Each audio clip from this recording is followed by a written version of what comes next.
much. Do you have any quick questions before so that we start? While we start, before we start, any reflections? Or maybe I should ask the questions. Which forms of abuse did you pick from the cases I shared in the morning?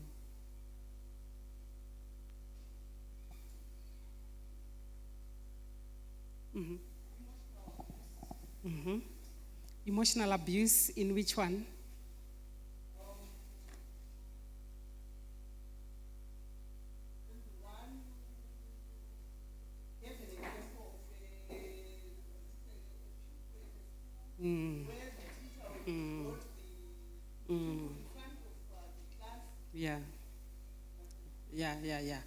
Yeah. So, do we see a lot of that happening in schools?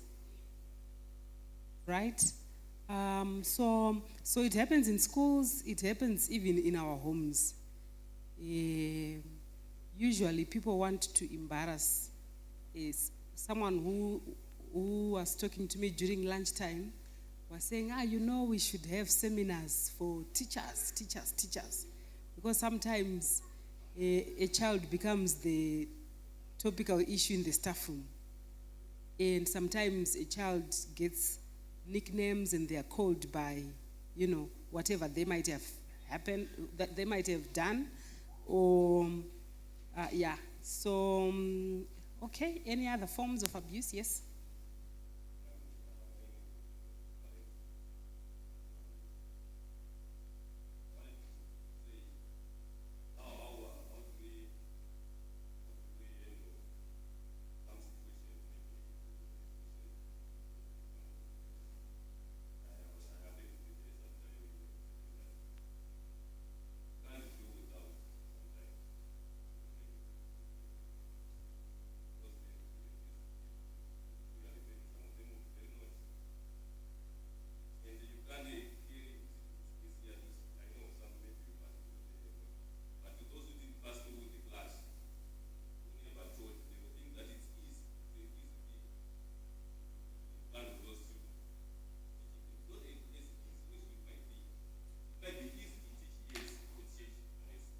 Mm-hmm.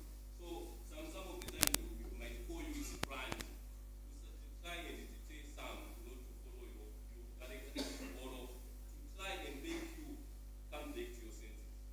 But despite that, some of them will never come back to their senses. Despite you making them come and stay in front of the class. Maybe I'm sorry to talk too much, but I never told them when I was told them not do corporal punishment. I'm sorry to highlight that. Was according to our constituents, they said it's not longer allowed. But and I said I won't do corporal punishment.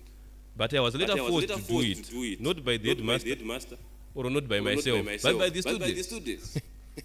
Because the lesson wanted to go forward, and the parcel went down. I was at the Zimuto mission in Masvingo there. It went down that year. And the headmaster called me and said, Mr. Famba, chichirigunes, parcel it has the because I was a teacher. Aren't you trained? That's what he said. I was in his office, sitting in his office, and I said, no. You said we should not beat these children. You should do and counseling. Yeah.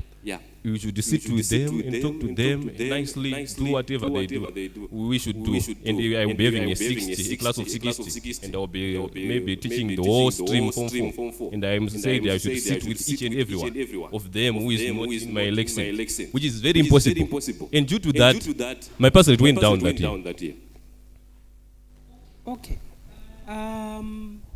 So already you are highlighting a lot of challenges that are there in our schools. You are one teacher and you are having to deal with, you said 60 students, a class of 60, right? Imagine a class of 60, it's very hard. It's even hard for those children to pay attention knowing there's 60 other people in that class. So there are some things that schools do, and sometimes we get very good grades. There are some schools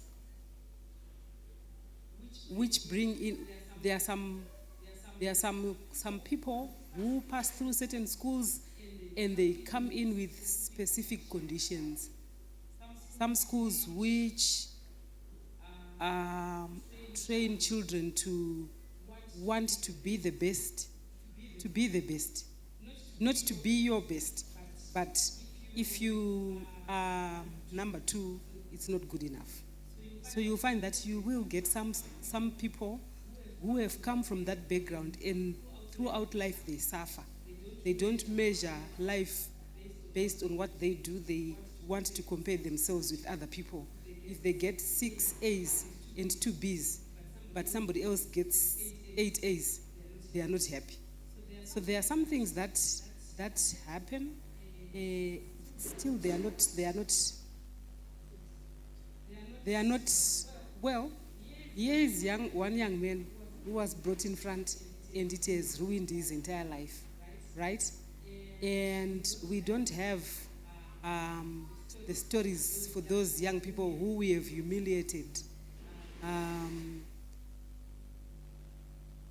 Imagine if the strategy for God was to humiliate us and to bring us up in front of church and show people what we've been doing throughout the week. Imagine what the effect would be, right?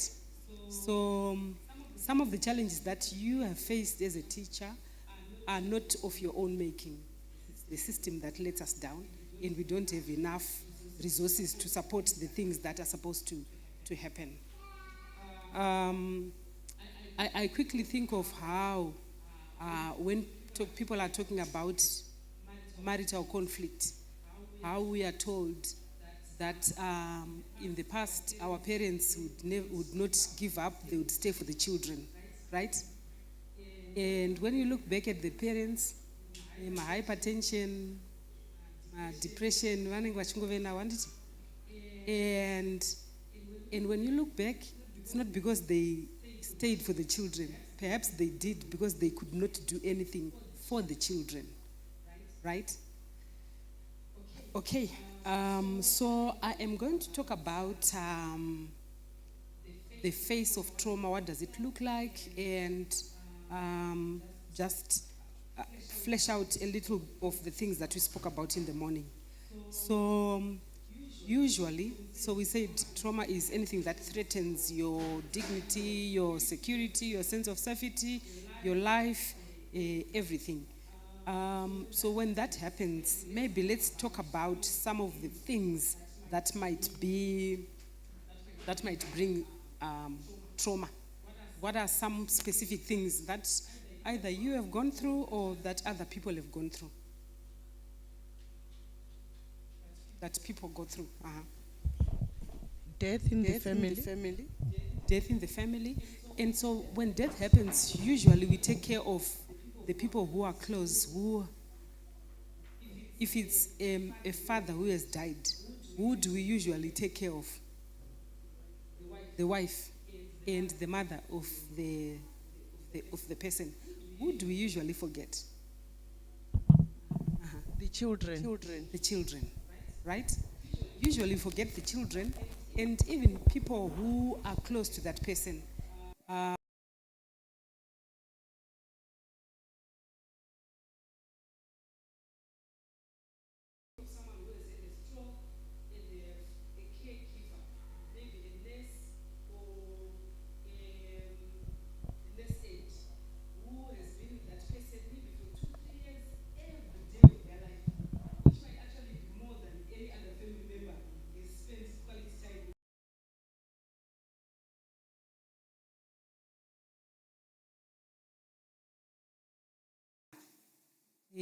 When he died it was just after independence, right? And the funeral was covered by ZBC, ZTV, maybe for, I don't know, it felt like a very long time. And they would screen his face, and they would screen the coffin, getting into seeing the face of a dead person. I was so traumatized. I remember, even remembering the detail of his skin, that it had big pores. It would traumatize me each time I would think about that. So sometimes people are exposed to death, and it can be traumatizing. You may not even know it. Sometimes you have a detailed description of maybe how someone is ill or how someone has died, or how someone has been murdered. If you noticed during COVID, there was a time when people were sharing pictures of dead bodies on the streets, dead bodies being burnt, dead bodies floating on water. Maybe this is now cyclone. A lot of people had nightmares, terrible nightmares, just being traumatized by watching. So trauma does not only come from being directly exposed. It can be being exposed to just hearing detailed descriptions. And so we need to be alert, vigilant to protect the young minds. When you grow a little older and you hear these detailed things, your mind is a little stronger, your mind is a little, but children are still very vulnerable and they don't quite know. They might be traumatized from simple things like, you are going to kill your mom from hypertension, and then the mom dies. And the child is feeling that they killed their parent, right? So that death of a mother might actually have a very traumatizing impact on the child.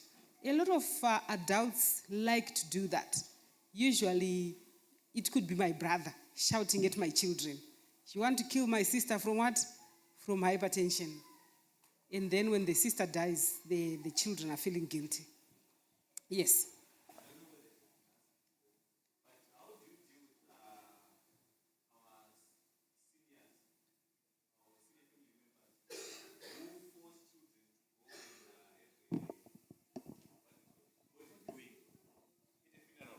Sometimes, to me, as an adult, I try to avoid, especially that body viewing session, because I was traumatized. Maybe, let's say, in grade 7, there was a guy who used to stay close to. He hanged himself in a tree which was in our field. So, in a curious community, you just rush and want to see. I tell you, I spent the next 3 years seeing him coming into my face and dreams. And even when I went to a boarding school, every time I would try to move out of the hostel and maybe try to visit the next hostel, at night, I would always see his face. How do we help the adults who are in here, who force children to have a body viewing of their parent? Imagine this small son of mine being forced to go and see Gogo for the last time. You can't have a grandchild letting Gogo just go like that without having a body viewing session. Okay. Sorry. Thank you. So nobody should be forced to view, to do body viewing. Nobody, including adults. Right? So forcing children, I think that's stretching it. But even adults should not be forced. It's hard for us to say what age should and should not view. I'm quite sure you'd then need to discuss or have some in-depth knowledge of your child. For some people, body viewing gives useful closure. But honestly, no one should be forced, including adults. All right. If we have, please feel free to just pop in if you've got a question. So I'm going to talk about the symptoms for post-traumatic stress. What does it look like when someone has been traumatized? What do we see? Usually, trauma happens immediately after exposure, but if it's handled quickly, it will not then solidify into post-traumatic stress disorder. So if someone has been exposed to something, it's important to quickly address it. And addressing it is not getting into the detail of the trauma unless if the person offers to talk about it. But it would be, perhaps you have seen the body of a man who has committed suicide in your field. It's very, very, very important it would have been important in that setting for an adult to speak to you. I can imagine that it would look like maybe putting their hand around your shoulders, asking you how you are feeling, what you saw, and what it is doing to you, right? And then if you are experiencing nightmares and you are seeing him, then they would normalize how you are reacting. So normalizing is to say, usually when someone experiences this, they are likely to behave the way you are behaving. So you are saying, what you are seeing, how you are feeling is completely what? Normal. That's what happens when you see something traumatizing. And then checking with you. In our settings now, we have treatment for trauma. We now have professional services available, but even just around the house, around the families, that's one of the simple things that can be done. And the reason why we hold these awareness sessions, not everybody needs to go for professional counseling. And perhaps we have already missed some things. But just being in so we do this so that we raise awareness and we reduce the impact of negative experiences. And we can also go back to figure out if there might be someone in our families, in our workplaces who we need to check up on. So we call it psychological first aid. And one of the very important things when someone is traumatized is contact. Just holding hands. If it's appropriate to put your hands around the person, just being in contact with someone diffuses and then talking about it. Unfortunately, a lot of people are not comfortable to talk about negative things, or if someone is tearful, people are not comfortable to talk about it. Talking is very, very, very helpful, right? And when you talk, you don't need to give any lectures. You don't need to make it a Bible study. Yeah, a person who has died knows nothing, no need to be afraid. Usually it's just being there and hearing what the person is going through and validating, saying, I hear you, this must be very difficult for you as a child. Just that, usually it's enough.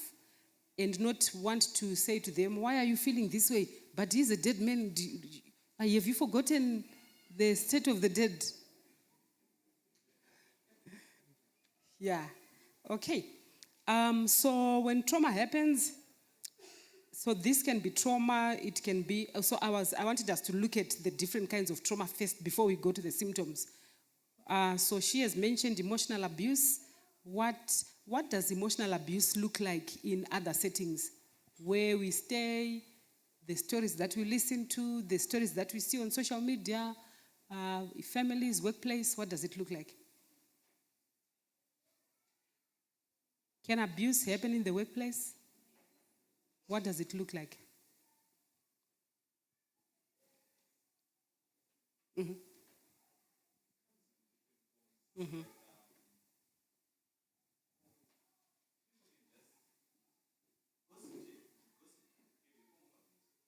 True.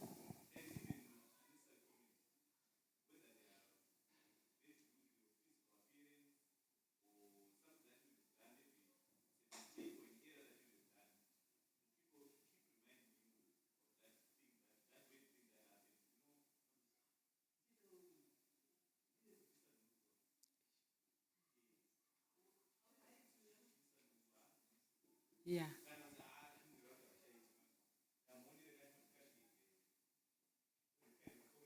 Yeah.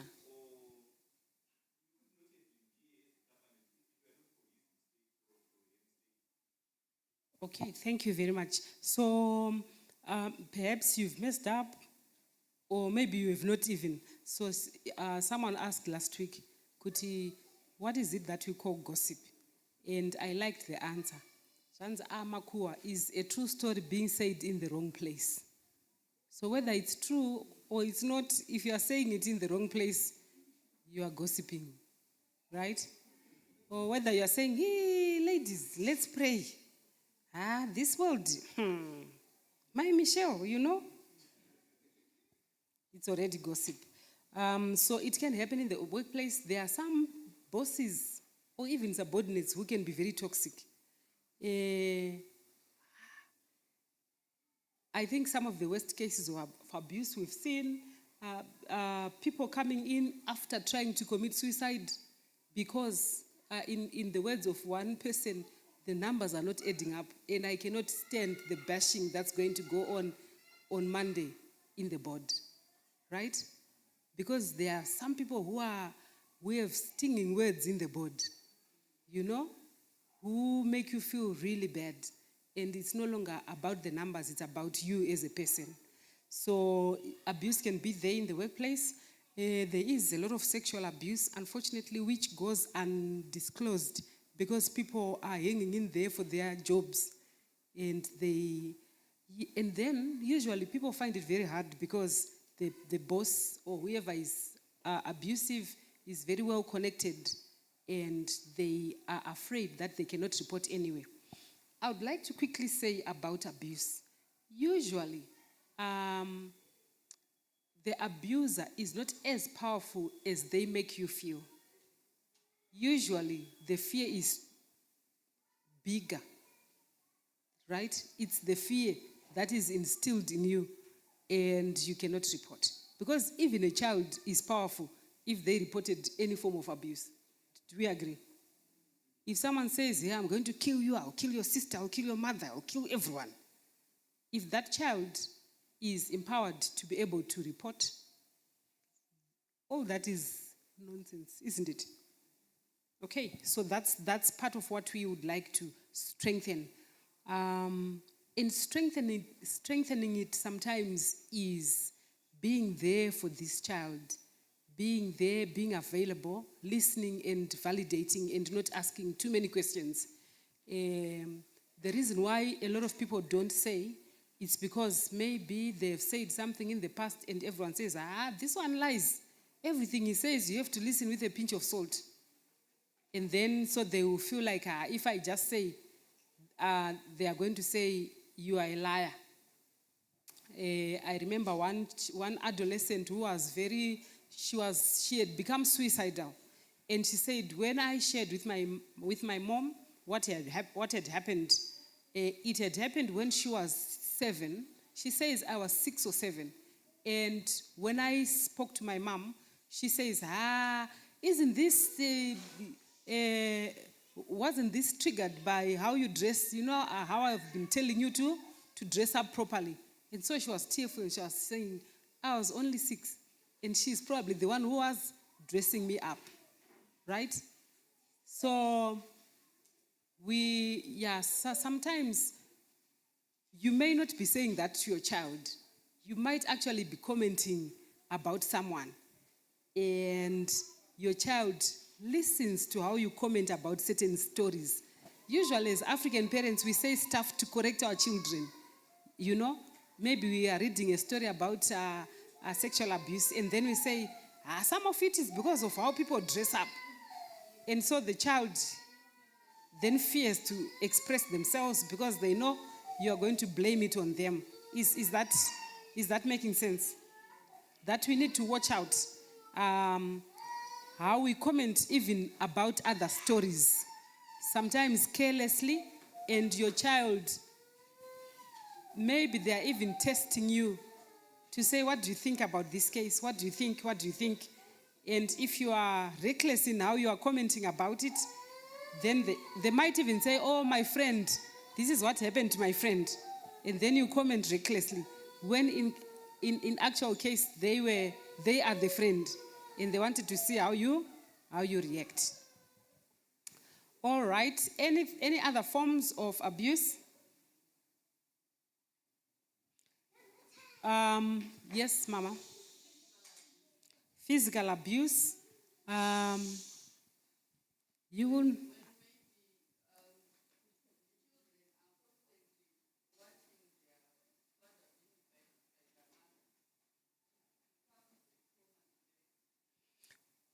So father is being beaten up by the mother. So the abuse is even more. Do you see that when you've spoken, people are laughing? So if we have a father here who is going through that difficult time, yeah, it becomes very difficult, isn't it? So parental abuse, spousal abuse has serious consequences. And usually it affects the boys, usually a lot. When they see their mothers traumatized, I don't know, but I've seen a lot of young men who become very anxious, very, usually they say, I feel like I could not stand up for my mom. I feel like I have not been man enough. And so they are disturbed. So parental conflict in whatever form has significant, terrible effect on the children, including shouting at each other, including pulling each other down.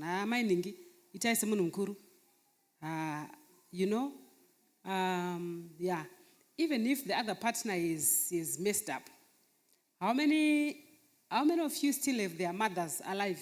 Raise your hands, let's see. Raise your hand if your mother is still alive. Right, that mother of yours. Imagine someone saying bad things about your mother. What would you do? How would you feel?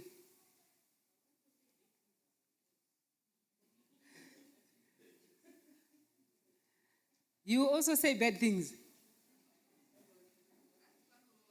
Panoro munu, naiga. Anditka, I want you to remember that when you say something bad about your wife and your children here, even if they don't hear it, because eventually they will do, isn't it? When the stories go around, people will ask, what happened? What happened? Yeah, he was saying this, he was complaining about this, he was complaining about this. I'm telling you, you might remain with the children, maybe because you are the one who has a steady income, but deep down they are harboring terrible thoughts about you. And you've seen children when they've grown up, they leave you and go to the other parent, isn't it? So even if the mother is a witch, please, or even if the father is a thief or a murderer or what,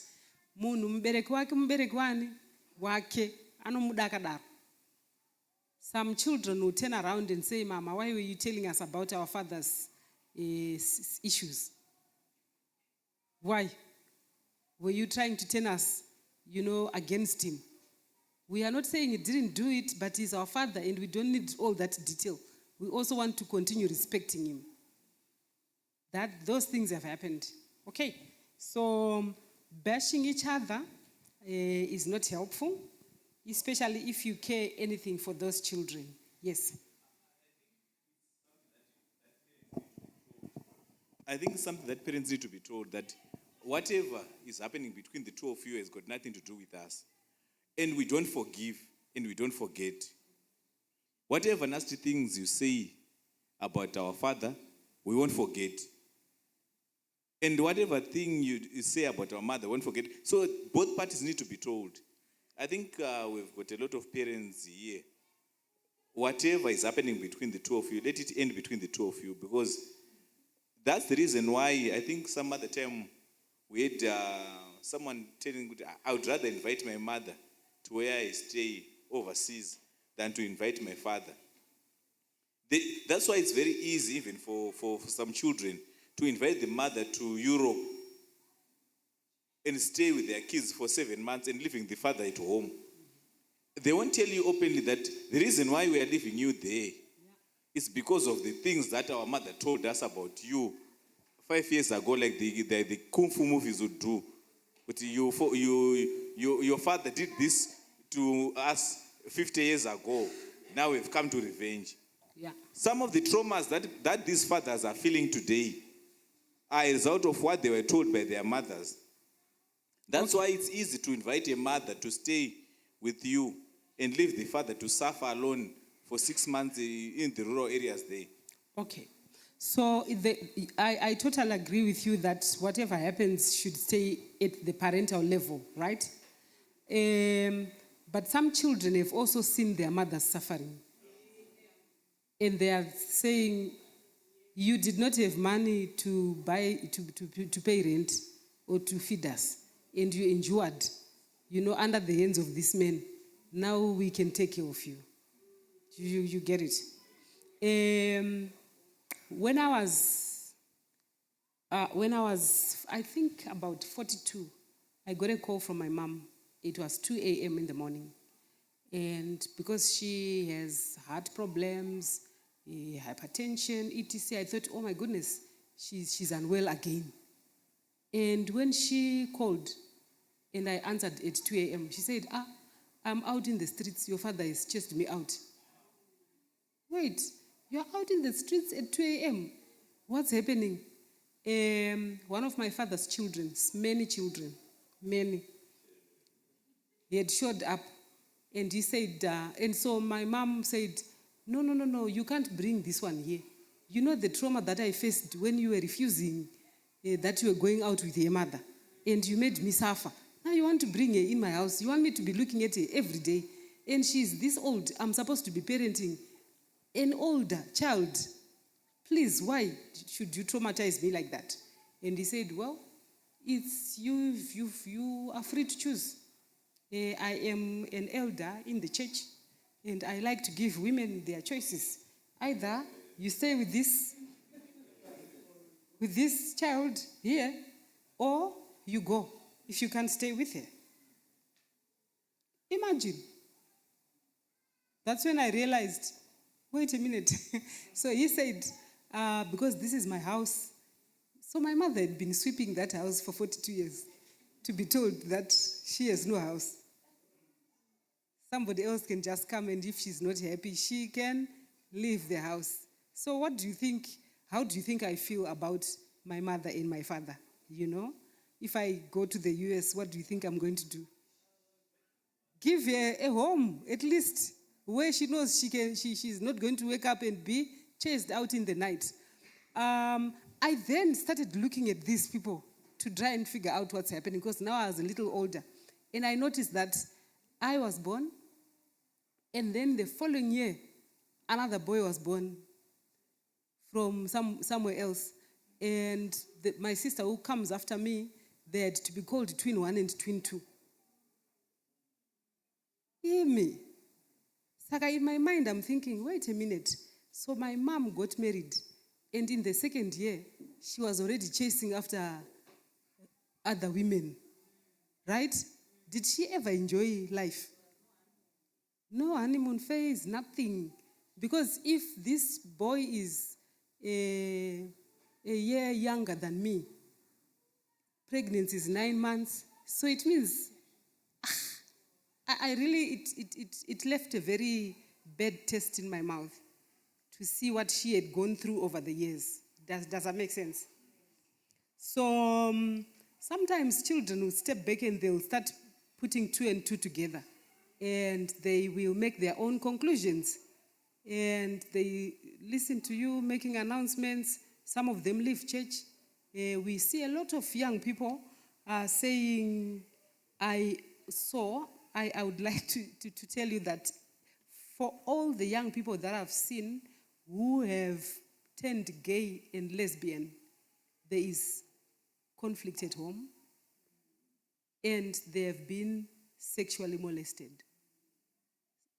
I speak of only all those that I've seen, all of them. There is some sodomy, there is some sexual abuse, and then the family structure is not as, so they say, oh, I don't want to bring in children in their young minds. This is how they are reasoning. I don't want to bring children into this hypocrisy. What is love? What is marriage? Do these things really work? I don't want to bring children into this world. Just sharing. Then some have been exposed to pornography. Some very young children.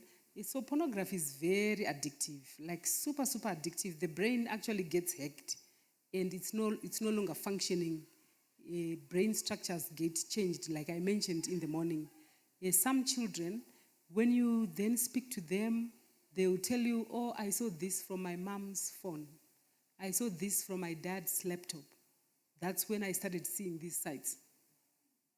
And I started seeing them, just being curious and seeing more and more and more until they become addictive. So pornography can actually be as addictive to such an extent that a person becomes dysfunctional, failing to, their grades go down, some of them drop out of university, some of them have challenges in the workplace. That's how severe it can become. Okay. So some people, especially when they are divorcing, they mudsling. They say so many terrible things. You wonder whether they were ever in love at all. You know? And when they do that, it's very damaging. But children see through it, and they'll tell you, hey, Mama says to me, go to your father. He's your father, please respect him. But it's very hard for me to respect because I know that. So some parents will play nice. Go to your father, he's your father, respect him. And then you come back, oh, how was it? 2 weeks with father, 2 weeks with mom, 2 weeks, you know that routine. Children are traumatized by that as well. Very traumatized. Sons, I feel like furniture, which is just moved from one place to another. I feel like a piece, like an object, as if people fight, and I get to experience the pain. So they will say, maybe they've gone to the father 2 weeks and now they're back, and mom says, oh, how was it? And they start narrating, oh, we went to KFC and we did this and we did this. They say you can see that mom is unhappy that we had fun with father. So they have to pretend.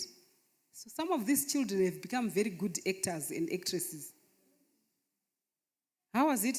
So. And then the mother is happy. Only this place is nice. I knew it. You were crying to go there. I knew it. What did I tell you? Your father is a dog. Yes.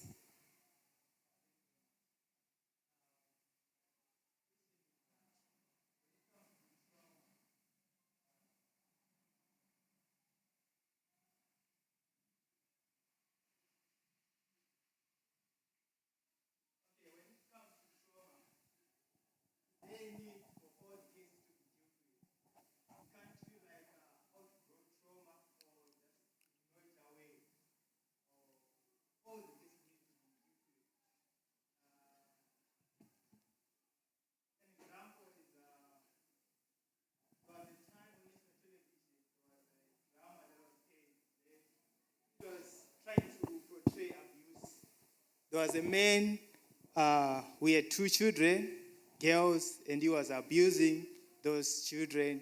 Then at the end of the drama, he was arrested. But when that drama was aired, it would traumatize me specifically, because I realized it when I was having a session with the counselor that it was doing something to me, but I didn't know. That was many, many years later. So my question is, can we outgrow trauma? Can we ignore it away, or all the cases need to be dealt with? Okay, good question. Yes.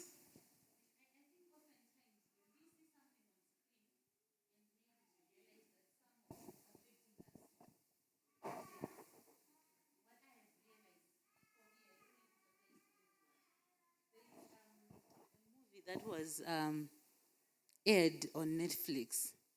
I can't remember the name, but it was about a Jonas. Huh? Yeah, the polygamist. It might not have happened to me, but I know probably somebody who has had those similar circumstances. Or maybe growing as a child, I saw my mom going through some stuff because of my father. And that movie triggered emotions. I'm not the one who has been cheated. I'm not the one who is having a side chick or some sort of things. So a lot of the times, the things we watch on televisions, which makes us go through pain or emotions, they trigger experiences that have happened in times past to us or to somebody else. And I think sometimes we need to face our demons to overcome trauma. There are things that have happened that we actually need to confront and talk about, if need be, to the person that you think has caused that trauma. For example, as a child, you probably cannot talk to your mom or your father about how their relationship affected you. But later, as you grow up and you can maybe have a decent conversation with both of them, you may need to talk to your parents. I'll tell them, Kuti, the life we had as children affected me in this. You need to let it out. Because sometimes harboring it inside will continue becoming a source of pain and eventually bitterness. And I think eventually at some point in time, you need to let it out. So I was reminding you that I saw her in Kwekwe. It was during a camp meeting and Elder Machandos was the guest speaker. I actually had a session with her because I was dealing with personal stuff because of the childhood I had at home. I did not grow in a loving environment because my father was very abusive, a drunkard, and at some point we witnessed him beating mom. I was very anti-marriage. Probably, I'm saying this. Yeah, I was very anti-marriage. I hated the opposite sex. I want to tell you what she told me that helped me to heal. She said, your father is your mother's husband. Grow up and choose your own husband for yourself. Are you listening to that, Chase? So sometimes as children, we get caught up in experiences that happen to our parents. And I've also learned that before we are victims of circumstances, we are victims of our own choices. So as part of healing, I've also realized that every time something happens that is traumatic or an experience that is unwelcome, before you want to become a victim in that circumstances, you have a part to play. So if you don't have a husband today, my young sister, and you are going to choose a husband, if that man is going to traumatize you, before you are a circumstance of the trauma, you are a circumstance of him as your choice. So I want to thank you because I grew up and I chose a husband for myself. Thank you. This means a lot to me. Thank you so much. So this means like a lot. To just hear that there are some lives that have been changed for the better. And we can also do the same when you look out for people and we are there for them. About confronting, I totally agree that we need to confront, we call them skeletons in the cupboard, right? But there are different ways of doing it, and it has to be safe. You might go to your parents, and then they might, if there are some parents who are very strong. They can affect you even when you are grown. Even when you are married and you are buying sofas, they can come and say, why did you choose such a color? You know? So the confrontation may not be direct confrontation to them. It might, there are safe ways of doing it. I remember one young lady who had been sexually molested by someone in university, and she wanted to confront that person, right? Guess what happened when she did? He said, let's say she's called Michelle. Sorry, Michelle, who? Sorry, I'm sorry, I'm not getting it.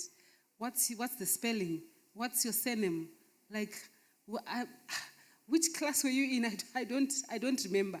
Imagine, she had lost her virginity to this person. And she said, it looks like he genuinely could not remember her. And it was even more traumatizing that she had lived all these lives, all these years, you know, hanging on to and hoping that she was going to tell him that he hurt her, hoping he would apologize. And he didn't even remember her. So you might actually be re-traumatized if it doesn't go super well. But confrontation might be writing a letter, you know, writing a letter. In one of So there was a lady who had lost her daughter to suicide. It was a very traumatic suicide that happened. And it was a very emotional story. You know, perhaps she's the only child. Maybe you've sold all your cows and your house right?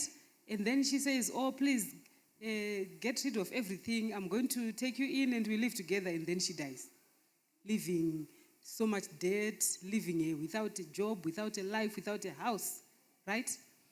And she was having problems sleeping. She was now beginning to have palpitations. He had been on, let's go and write letters. So this was writing letters to God to ask, I've been fasting, I've been praying, you have said this, and I trusted you, right? And write letters to your daughter. So the daughter is the one who has died, and she does not know she's dead. But you are still alive, and you have questions. Does that make sense? So you can ask those questions. We know she won't hear, but you are going to put your questions on paper. So she says, so she was having problems with sleep. She would sleep at 9, she's up at 11, tossing until the morning. So she says she woke up around 11 p.m. and she started writing letters. She wrote letters. She did not sleep until 8 o'clock in the morning, and she had written 21 pages. Right? Sometimes when you've spoken to a person, you are wondering, you know, what you are doing with this. What should I do? I don't know what to do. I don't know what skills to use. But she sent me a message, you know, and said, you know, the chest pain is lifted. I feel so much better. And she started sleeping well again. Okay, so confrontation can be in that form. You have not done harm to anyone. She comes in, we talk about, we go through each page, What do you think your daughter would have said here? What do you think would have happened? How do you think she would have felt here, you know? And it was helpful for her to process the emotions. Did I see some hands? Yes.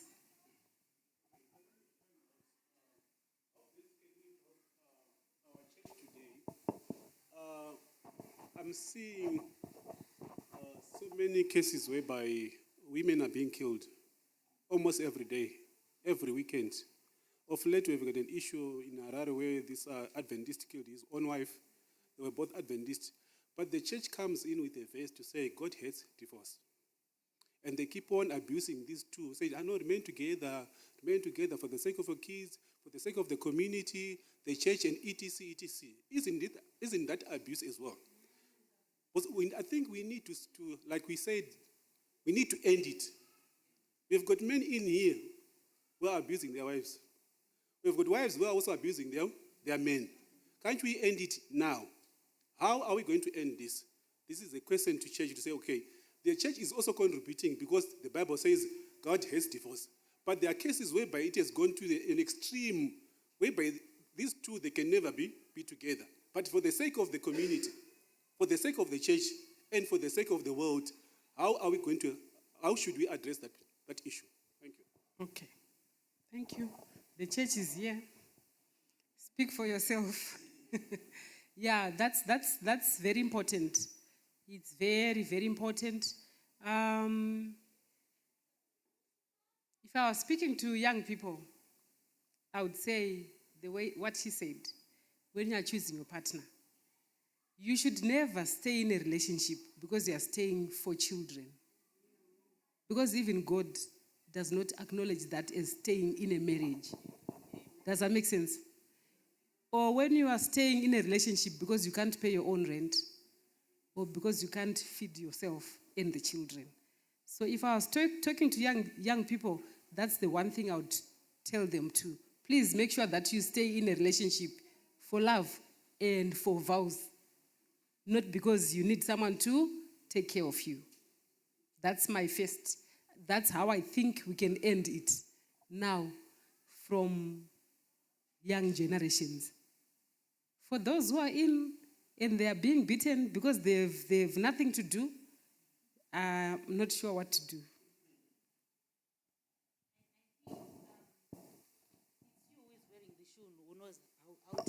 It's who is wearing the shoe who can feel how tight it is. The church can do a program like this. We talk about divorce. Yes, the church will also say we discourage divorce, but when you sit down with yourself, you do self-introspection, you can really tell that this relationship is killing me, is destroying me. So now it becomes a personal responsibility to look after your soul. Because at the end of the day, we are not going to be served as partners in marriage. We are going to be served as individuals. And it's impossible to pray with a bitter spirit, with hatred, harboring anger in your heart. That prayer will not go anywhere. And I also want to say, while we encourage the youth to make the right decisions before marriage, let's not perpetrate or perpetuate trauma by staying in broken marriages. Because if I'm going to stay and my daughter is going to see me broken, failing to live when I'm supposed to, she will also think that's being brave as a woman. Oftentimes, if you look at people who are in broken relationships, who have failed to move, eventually they end up dying. If you trace their history, you realize that maybe somebody, even their mother, went through the same. They were beaten, abused in all forms, but she stayed. And society termed that to be brave. You can't just quit. You can't just leave. Eventually, the children will also do the same. Even the young boy, what they see their father doing to the wife, they think that's how you assume your manhood at home. That's how you assume your role. That's how you command respect. They'll also start beating the wife. So it's also a responsibility to us as parents to show our children a better way, and for the children so that tomorrow they can be able to stand up for themselves. Thank you. So it's a very difficult case. It's a very difficult situation. I've dealt with parents who have divorced or who are separated. I tell you, it's also another very, very, very difficult situation. Divorce and separation are not as easy sometimes. They might look like, oh, it's an easy solution. It's also very hard. I hear you clearly and totally agree with you. Right, we start from the back and then Mama and then Sam. I have a question. What is a narcissist? That's the question that I have. Okay. A narcissist. Okay. I'll give you just few symptoms of a narcissist, but I have seen people making labels and diagnoses about people. It's very hard, even if you described to me, some symptoms, to then just say this is a diagnosis. But basically, a narcissist is a person who, it's an illness to begin with. As it is an illness, it's not something that someone can snap out of, right? But this person has no ability for empathy. They don't feel for the other person. They cannot get into other people's shoes. They are preoccupied by themselves, and usually they have got grandiose ideas about their capabilities, about their impact on people, they are very grandiose about themselves. So in one joke, they say, someone said to a narcissist, please, we can't be talking about you all the time. You need to also think about other people and give opportunity for people to talk about their situations as well. The world is not all about you. And he said, of course, you're right. Let's talk about you. What do you think about me?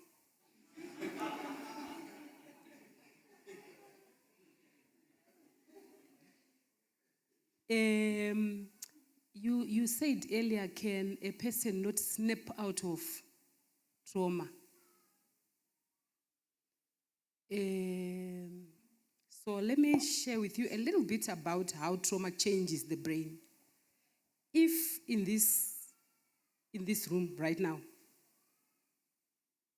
for some reason, if a snake dropped right now, what do?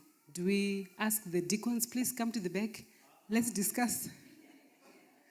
And us in such a way that when something threatening. When a threat happens, it triggers.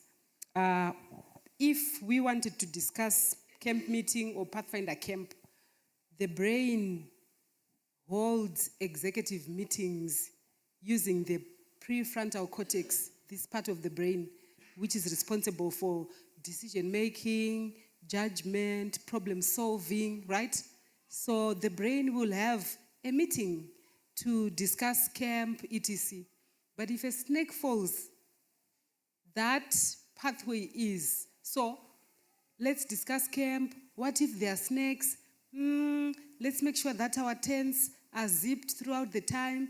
Let's make sure you can do that, having that executive meeting. But when a real threat comes, the brain uses a shortcut. It triggers a different nervous system, not the parasympathetic nervous system, which is usual.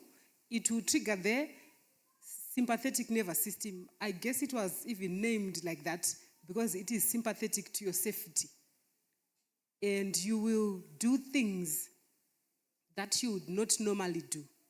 If it is running, you will run, even if you came using a crutch.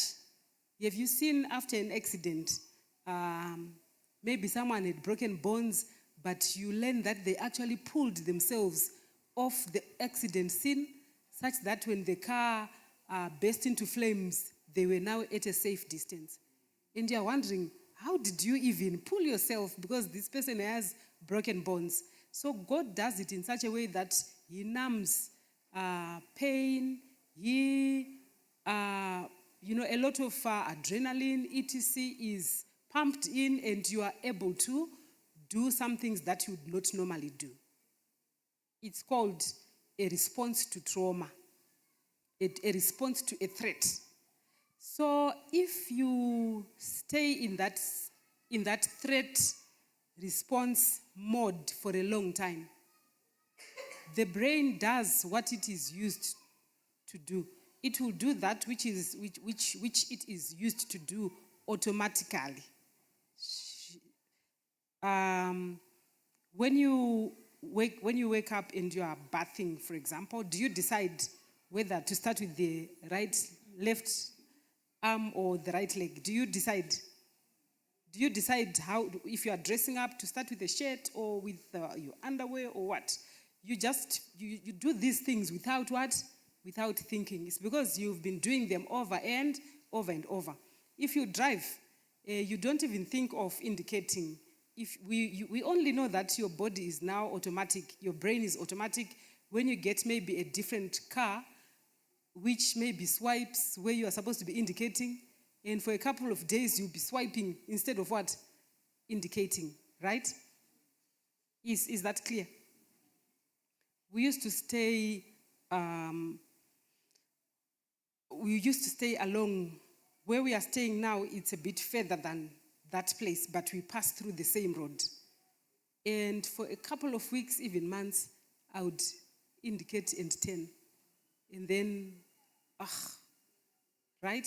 But now I pass that place without even thinking.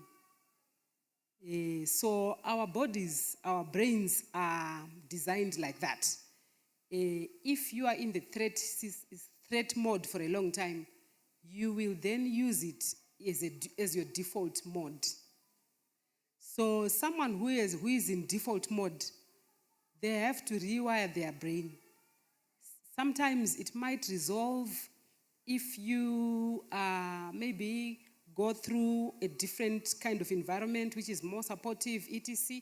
It might be helpful to clear the trauma, but in a lot of people, the trauma is there.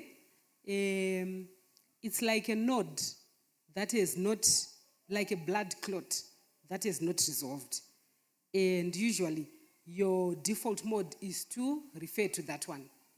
That's why you see someone will say, oh, all men are dogs. Or all women, I don't trust women. I don't trust men. Because they have not been able to resolve a certain trauma that they experienced. I have seen people, when you now do the trauma treatment, actually going back to that mode when they experienced that trauma. maybe shivering or crying so emotional as if it's actually happening now, right? So because the brain stores those things, even things like, it's very funny how it works. It will store things like even a scent, a smell, such that if you smell a certain perfume, if it's associated with a certain memory, it can then trigger that memory and you begin to feel sad. If you cannot connect it, you know? Yeah, is that clear? Okay, so let me move. I was going to now talk about, I think we've touched on a number of different kinds of trauma, and I'm going to talk about what then happens. Usually when trauma happens, a person has post-traumatic stress symptoms with PTSD. It looks like maybe reliving the experience. Someone will say, oh, it feels like I'm going through that process again. You might say, oh, let's go for camp.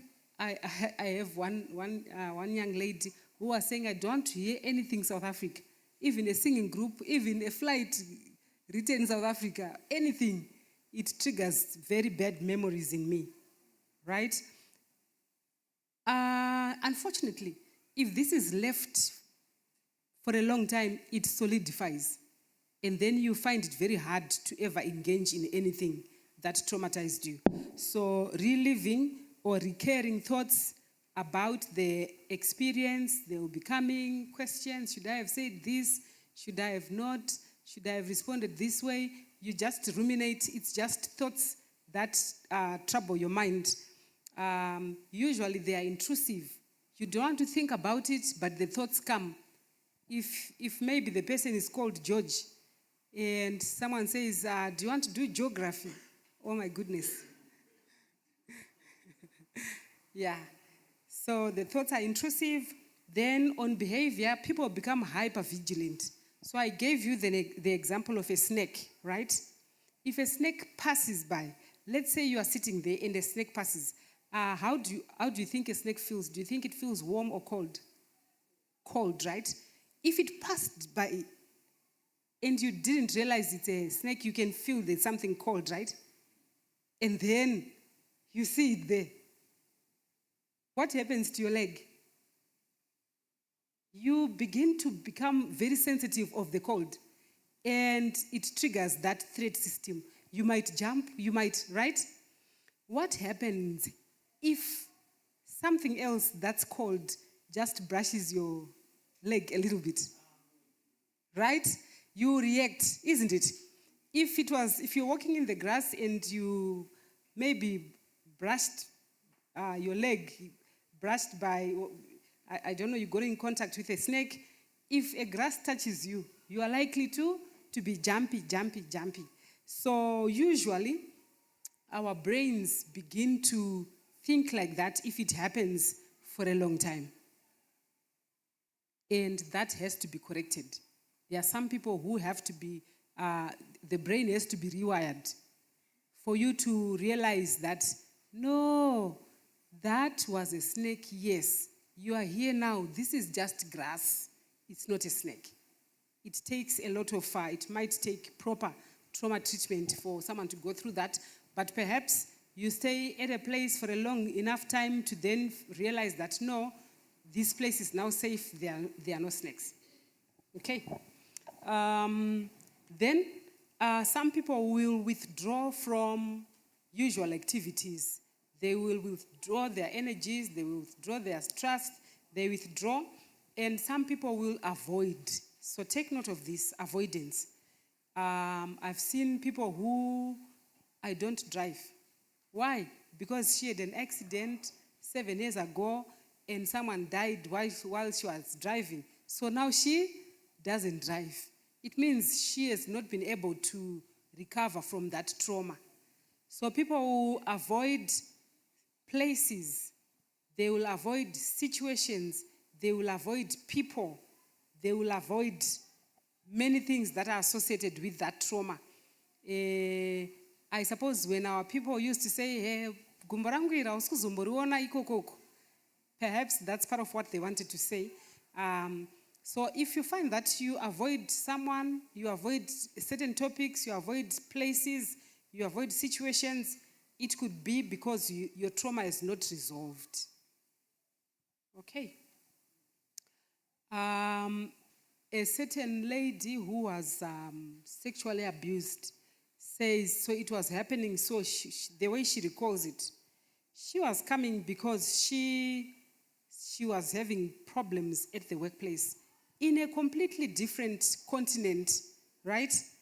She said it's triggering terrible memories because I work with men only, and my office is a cubicle, and so she has to get into it. So she says it feels unsafe. The cubicle reminds me of the four walls of when that trauma was happening. And what I also found fascinating, but in a sad way, is it's that she hated her parents so much, particularly the mother. And she could not quite place why she hated her. But during the treatment for trauma, she then says, now I get it. From a young age, when this was happening, she was very young, and she couldn't tell the parents. She says, I wondered why they did not see that I was walking differently and I was spending too much time in the toilet. Because she had been threatened to not tell, she didn't tell, and she was hoping that they would see it. And so she was angry that they didn't see it. Okay. And now she was getting traumatized by the four walls in her office. In her workplace, she passes through some men and goes into that office, and so she feels like, so it would be like claustrophobia, where you are afraid of closed spaces because you feel unsafe, because the brain is telling you, four walls, once you are enclosed, this is dangerous. So some things in life then can trigger the traumas. Sometimes you might remember why you are feeling the way you are feeling. Maybe it's a perfume, it's a cologne, and it triggers that. But sometimes people may not know. Some people don't want to be touched. For people who have experienced things like sexual abuse, I found this quite significant. They will say, I feel dirty. And different people who don't know each other, they will say, I feel like I am stamped like a cow. You know how cows have got some identity stamped on them. So they'll say, I feel like everywhere I walk, people can see, there she goes, you know? So yeah, that's how the trauma looks like for some people. Any quick questions, comments before yes?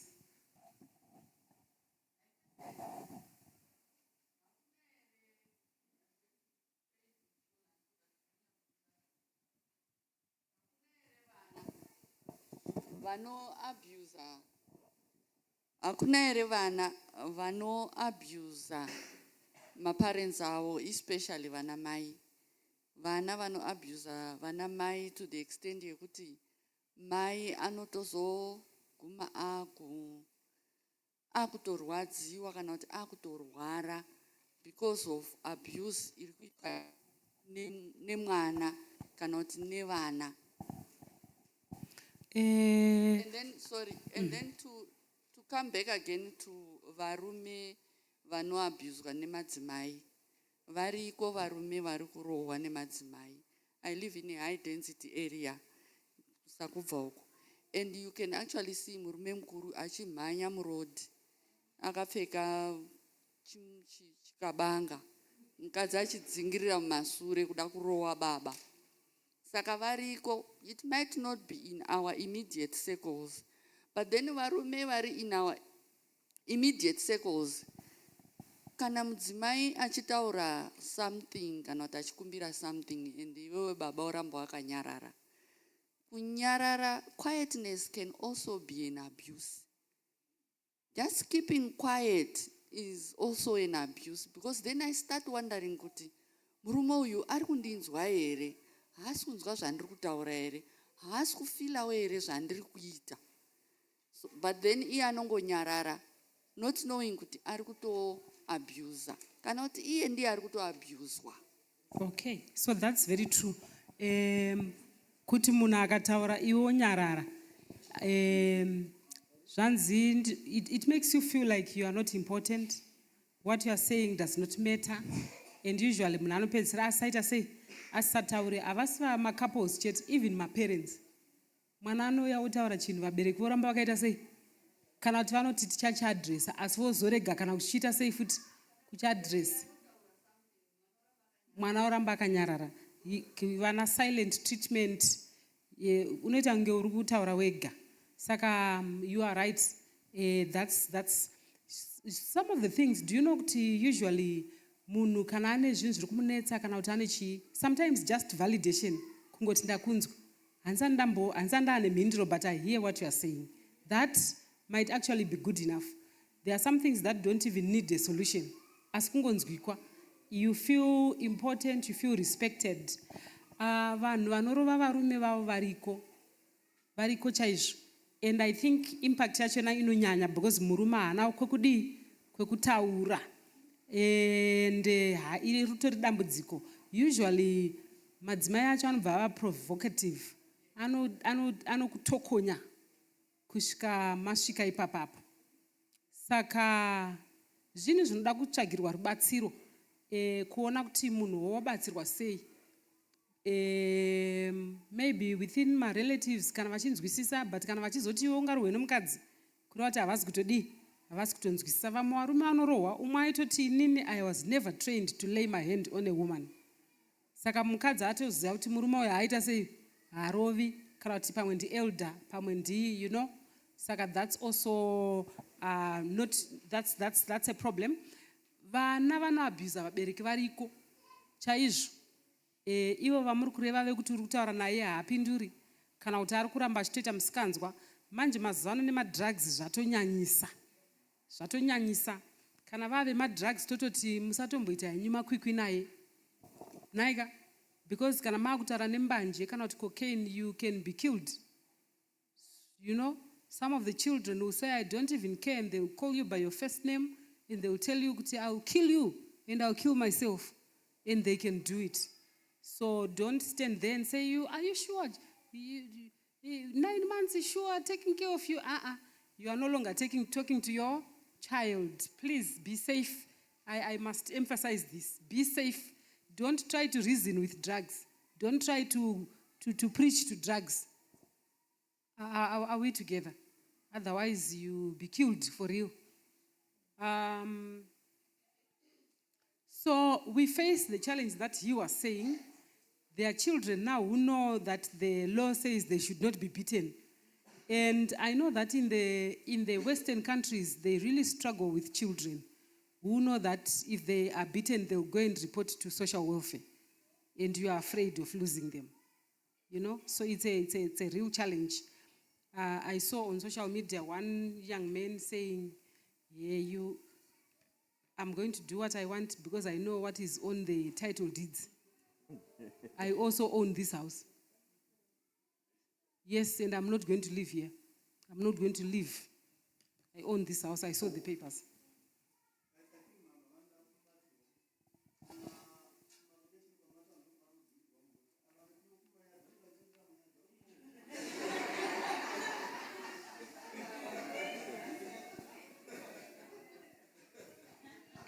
Trukuseka zvedu, but it's a fact. It's actually a fact. It's a sad fact. And it might actually be worse because you are traumatized in your own household and you don't know what to do. And yes. Okay, I wanted to say, vana vano abuse vabereki variko, but also there are parents who abuse their children. it moves from ngatiti kuraira kana kupanisha mwana, and it becomes abuse, or parents become entitled. Such an extent yekuti mwana anotofila abused kana kuti akutofila kuti mai havasisiri mai kana kuti baba havasisiri baba, because of the extent to which they are entitled, or they exert or show their punishment towards that child. Can you give us examples? That's true? Do we have examples of when parents feel entitled, or when parents might be abusive? I'm going to speak about financial abuse. Through a story and Agamboverenga on Facebook, this young lady was saying, I no longer know if my mother is genuinely in trouble or she's exploiting me financially. Because even if I tell her, kuti handina, she keeps on saying, give me the little that you have, and I can no longer even begin to sustain myself. It would have been different if I was staying with her. Don't know how are the circumstances at home, but because I'm far, I cannot. So that's true. There are some parents who demand, financially they demand a lot at the expense of the child, but there are also some children who are very sensitive to their own needs, and they don't acknowledge that parents had to sacrifice. So this child will have a budget which includes anything and everything, massage, holiday, and not really care about their parents. So there has to be a balance. There has to be a balance. There are some children who know about owning their space, protecting their spaces, and having budgets, and having plans. So there has to be a balance. But some parents feel very entitled, and they will demand and demand and demand. So these are the parents who also cause problems when their children marry, because they want to be getting and getting and getting.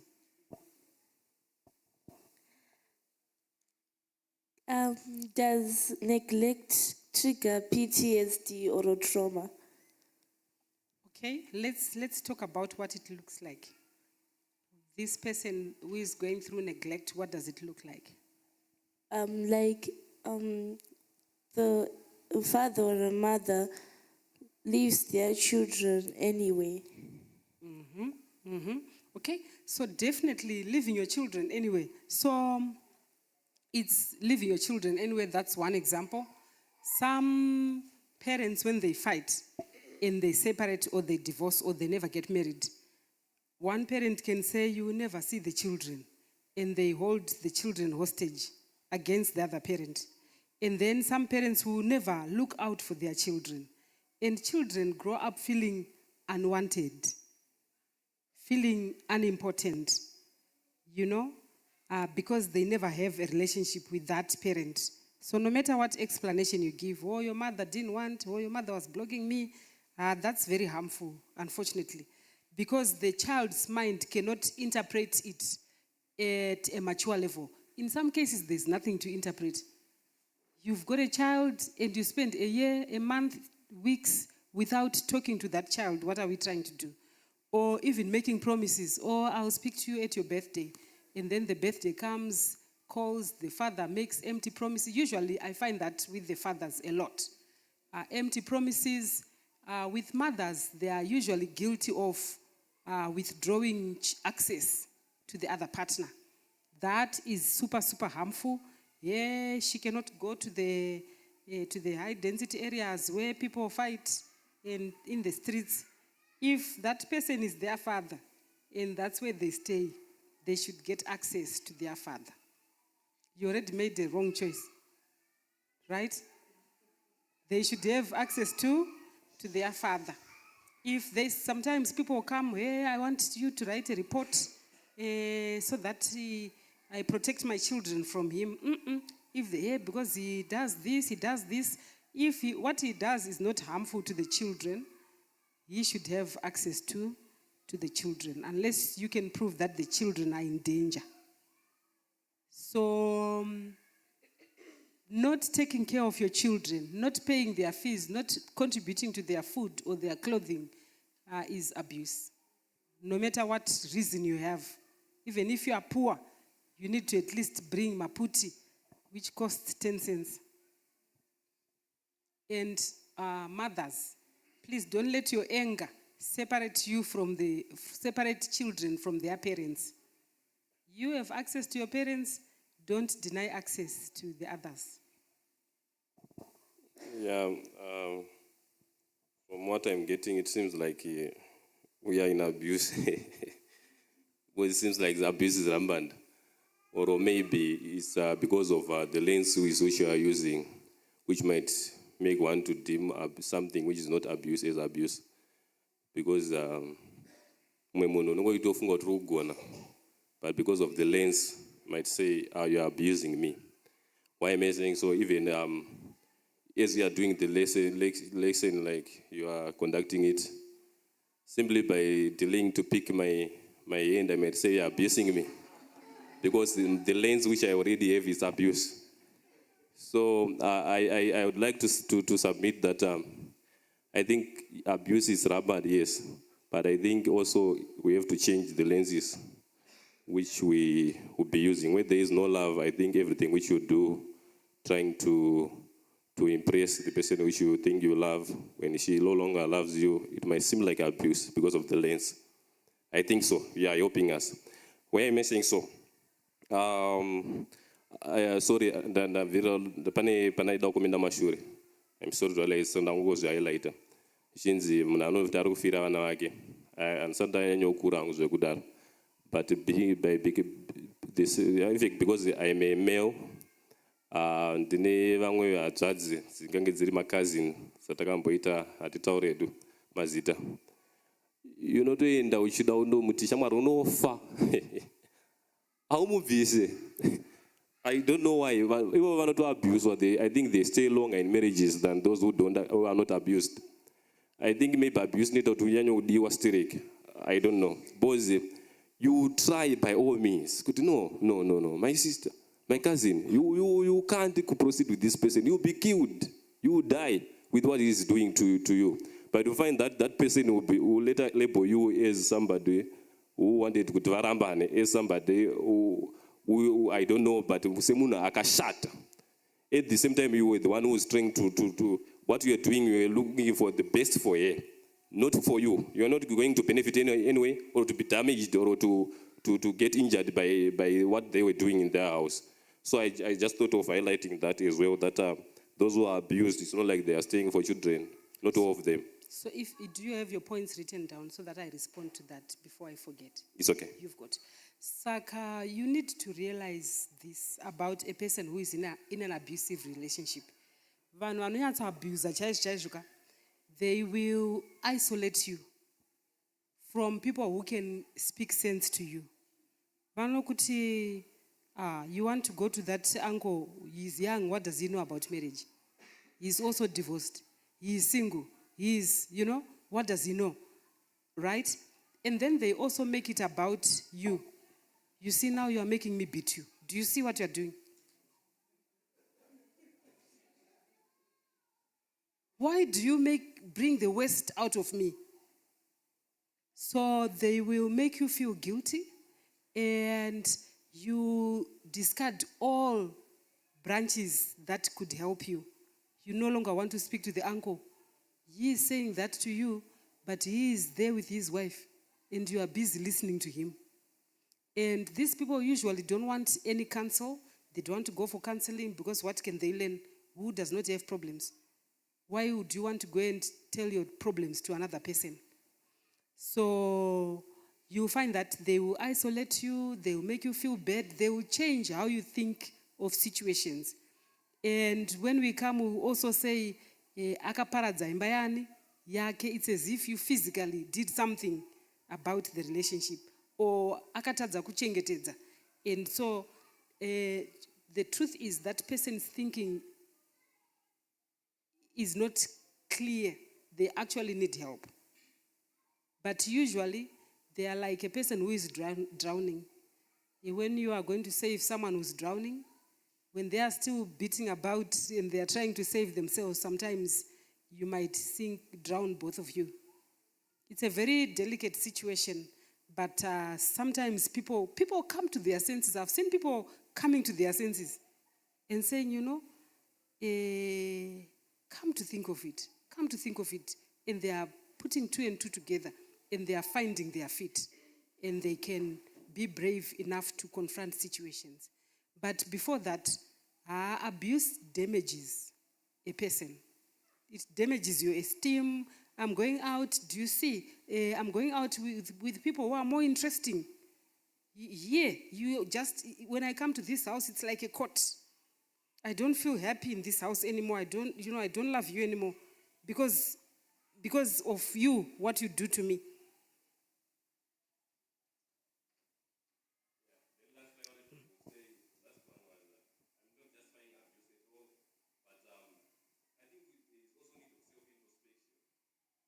Why am I saying so? Like the example just given. Somebody by just being silent or not responding, you are abusing. Maybe by now we all want one thing.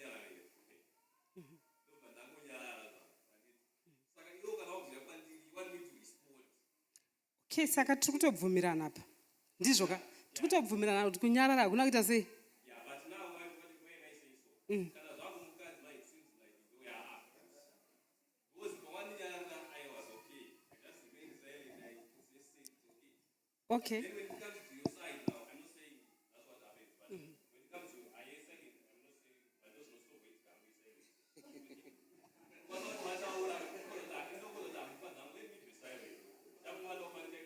And wait a silent.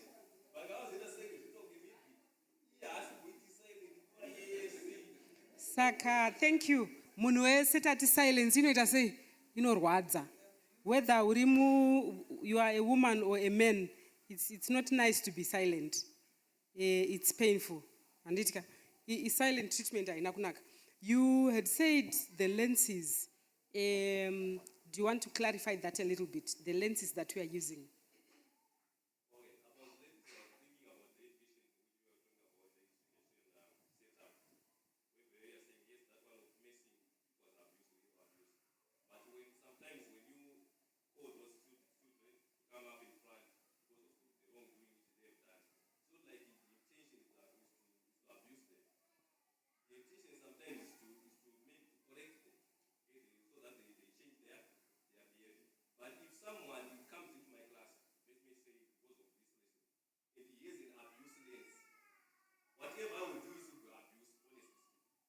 So let me. So here is so I think I tried to answer that by saying, how would you feel? Do you know that we are sinning, like terribly sinning? God has made provisions and we are still sinning. How would you feel if God, in order to discipline other people who are also committing adultery, called you and exposed you in front so that other people will not do it? Would you live a better person? Shame, because we are using shame as a way of disciplining. Right? I totally agree with you. It's very hard to discipline people. God, who is God, had problems trying to discipline just 2 people. Just 2, not 62. So the trouble is real. And still, shaming is harmful. Even though usually these children who are bullies, these children who act out, perhaps you might find that they have problems at home as well. Maybe parents are fighting. Maybe they are trying to cover up for something, Maybe they are not doing well in class and they are trying to bully others to at least be smart at physical strength, and not, if they can't do it in maths, they will bully you physically.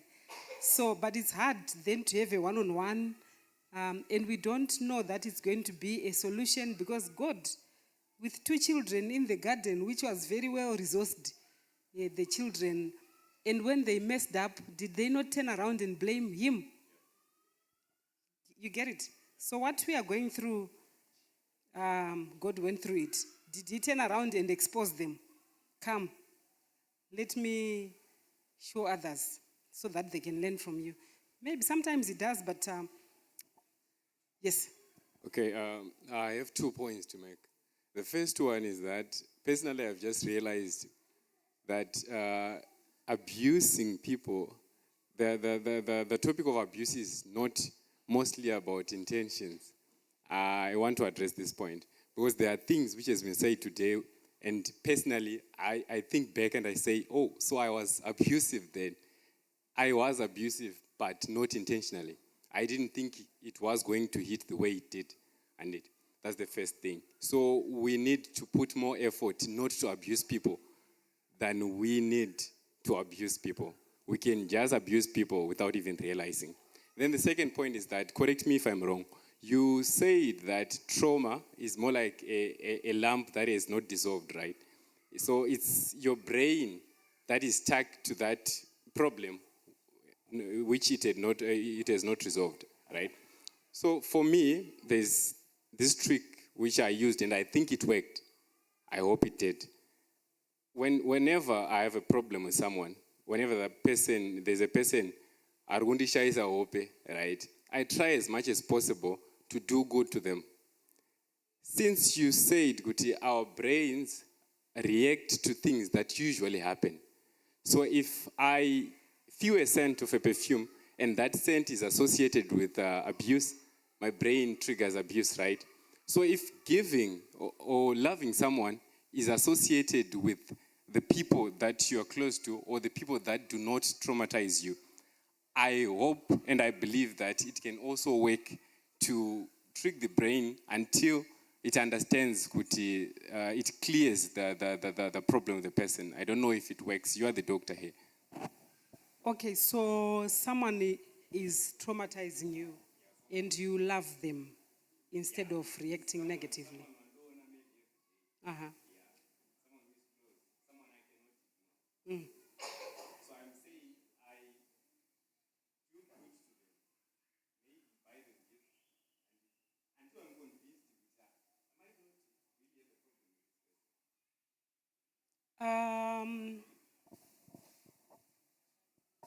person? Does anybody want to respond?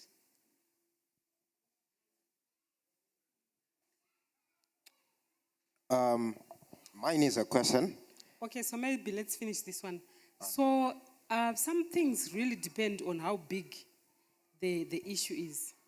If your uncle sodomized you, not once, maybe for 4 years, would you be able to, okay. All right, next question. Okay, my question is,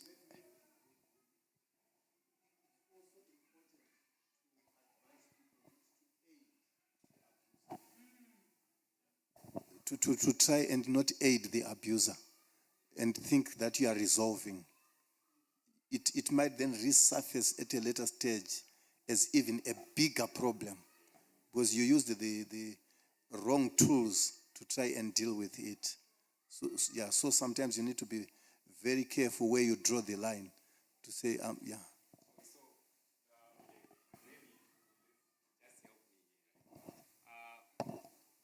Sometimes when you have a problem with someone, I tend to feel that the burden is more when I have not forgiven them. I tend to feel maybe unforgiveness is the problem more than the event that happened in itself. So maybe if you can offer an alternative that can make forgiving better, right? Of course, I'm not talking about this big thing like the example you've given. You know, there are so many, especially in families, this father thing, like father problems, there are so many of those, right? Let's take, for instance, that person is your father, right? And you are growing up and you're going to become a father yourself. You're 25, you're 30, and you haven't forgiven him for something that he had done maybe 25 years ago, right? And you know for a fact that this will affect you in a way or another. So personally, I see that unforgiveness may be the biggest problem. So I'm trying to find a way to forgive the people in as much as I can. the people that did me wrong. So is there a way that can be better than that which I am proposing? I think if you are forgiving them and you are being proactive in doing the opposite of what they did to you, that's the way to go. We are simply saying there are some traumas that might need, like the big ones, but there are also some small traumas which, when they accumulate, can also become overwhelming. And this lesson really is for raising awareness, even for us to realize that we can actually be abusers. Like, we can also be abusers. And if we don't know, if we thought, oh, I'm going to be quiet and see how it goes, and it's making someone feel bad, then it's not helpful. I wanted to ask, have we not become so fragile to call every situation abuse? I've seen, wait.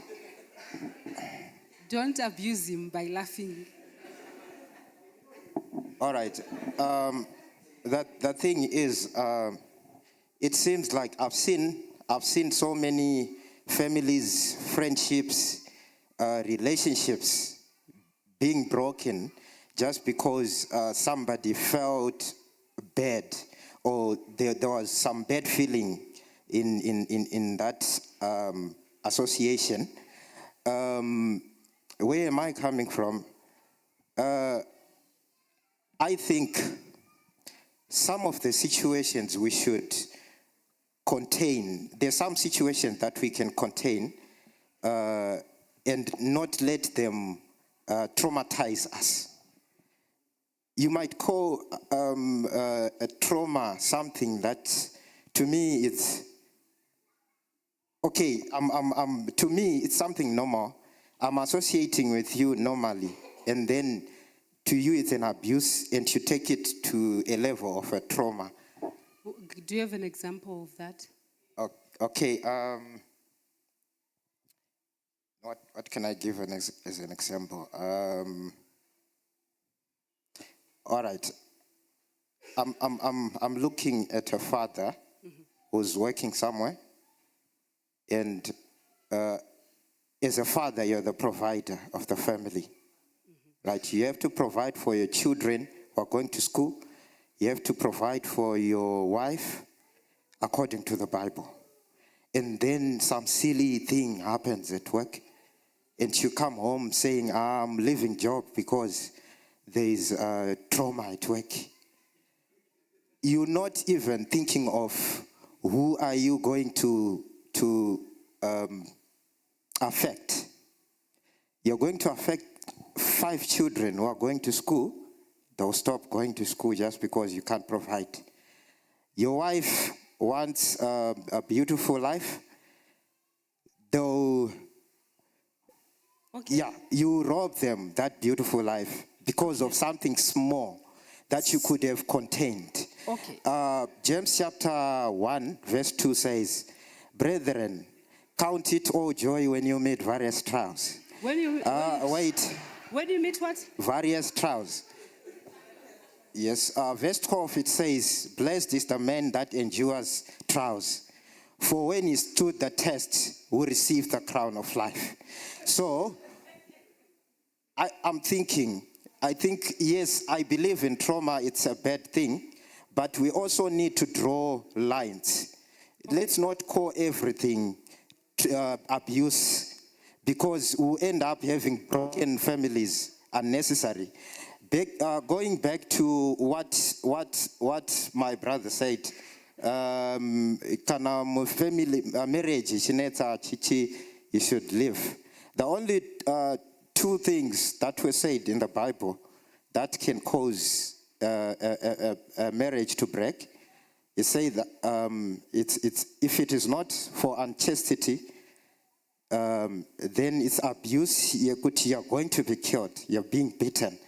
Anything outside that, I don't think it's justified to break a marriage. Okay. We completely agree that people should not leave their jobs for small things. But who knows what a small thing is? Who can measure and say this one is small, this one is big? We have seen people committing suicide at the workplace, right? And so we want to force that person to stay, and perhaps we lose them, and they still don't. So I'm going to ask you to do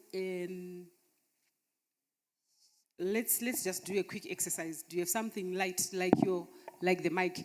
Just hold something light. And stretch your hand out. Don't let it rest on the chair. Like stretch it out. Stretch your right. Is what you're holding heavy? It's not heavy, right? So a lot of things that we actually deal with are not heavy.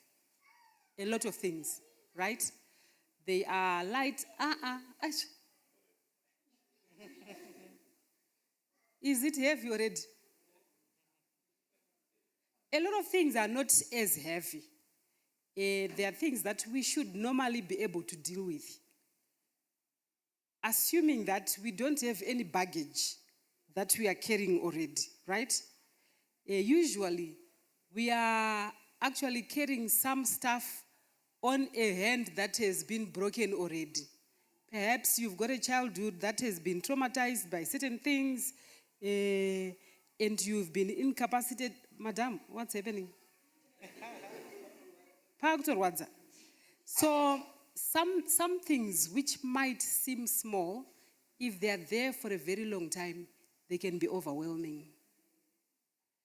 And like I told you, that even the brain changes.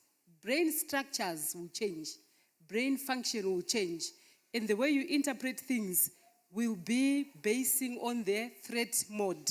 You see a person there, your brain is releasing cortisol, the stress hormone, adrenaline. And it can do default mode yeku function. But then sometimes you are also overwhelmed with this one thing. How is it?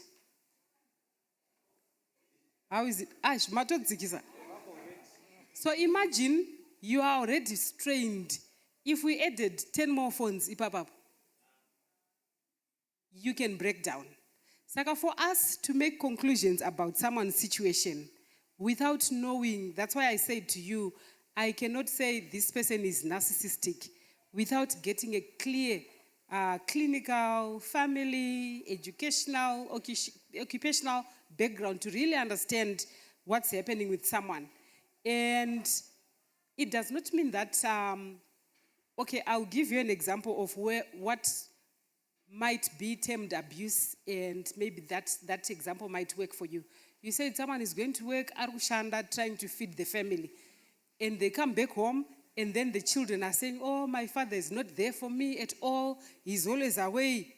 Doing what? Working, right? This is how the child is interpreting it. Do we want to argue with that child to say, no, I have to continue going to work? Perhaps we need to let the child understand so that they can reframe what they have been seeing in a different way. Okay? It doesn't mean that everything that is seen as abuse, but anyway, in this case, we are talking about real abuse. And we are also saying people react differently. Some people may be traumatized. Some people will be hardened, and they can actually function. They find ways to deal with it. Okay? But it's hard for you to make conclusions about a person's situation when you have not been in that situation. Because someone who is overwhelmed, it's just going to take something very small, something that you think it's too small, but you don't have this background of the baggage that they are already carrying.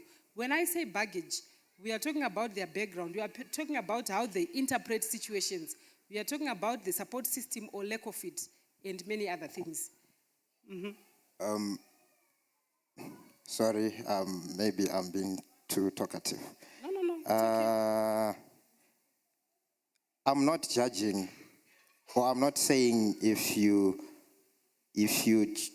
choose to leave your job, you have done something wrong. Probably you're facing traumas or you're being abused for real. But where I want to address is you have to weigh the options. At work, you're living because of your trauma, but you're not seeing that you're going to cause another trauma at home. So sometimes you have to, especially as a man, I don't advocate for men to be that feminine.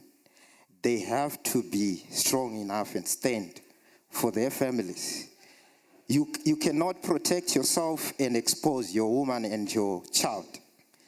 That's not acceptable as a man. It's better you have to take the blow for those, because you're the protector of that family. That's what I'm saying. Okay. Well, I cannot respond in a hypothetical question, something that's not there, because we really want to understand what's happening with this person. Who knows they've got a family and a wife, and they are seeing it's better I leave. I want to respect that person, to understand from them what's happening, and then support them from a knowing position, if that makes sense. I'm not going to quickly say, you are being feminine. As if being feminine is wrong. Yes.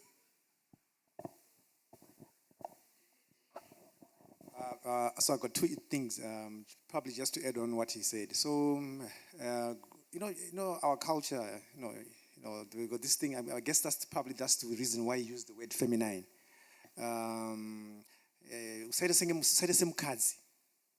Be strong.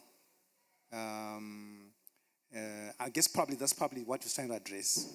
I'm sure, there are things that we deem men should not do.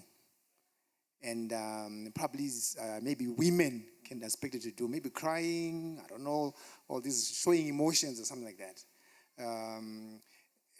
We've got this culture that you can't be that fragile, have that elasticity as a man and absorb and be strong. I guess that's what you're talking about. This is what you're talking about. Vis-a-vis what you're trying to say. I've heard so many times that these are foreign identities or norms that are being brought to us African. But we men, be a man, something like that.